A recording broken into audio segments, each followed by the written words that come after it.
Handa na ang lahat para sa bagong season ng Deal or No Deal na may malaking pagbabago sa format. Sa pagkakataong ito, hindi na lang limitado sa iilang lugar.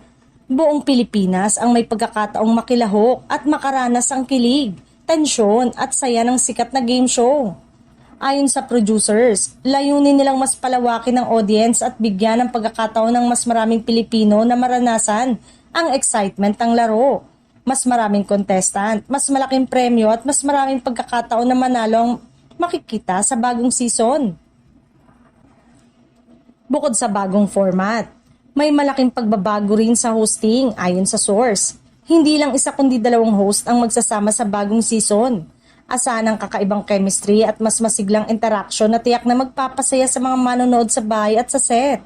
Ayon sa insiders, pinili ang tandem para mas maging dynamic at mas engaging ang bawat segment ng show, mula sa pagpapakilala ng contestant hanggang sa uling desisyon ng bawat laro.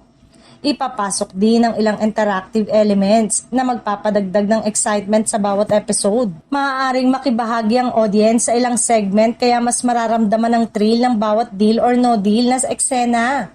Ang mga sorpresa at twist ay nakahanda ring panatilihing tense at unpredictable ang laro sa buong season. Ang bagong season ay mapapanood sa Kapamilya Channel sa All TV, pati na rin sa cable, I Want at A to Z.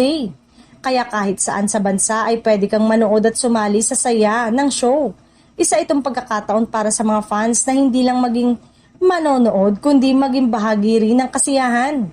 Sa bawat episode, abangan ang kilig, tawa at tensyon habang nagdedesisyon ang mga contestant kung tatanggapin ang deal o lalaban para sa no deal.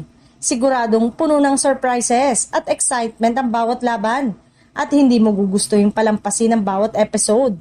Sa bagong season, makikita rin ang higit sa interaction ng host at contestant na magdadagdag ng personal touch at higit pang entertainment value para sa lahat ng mga manonood.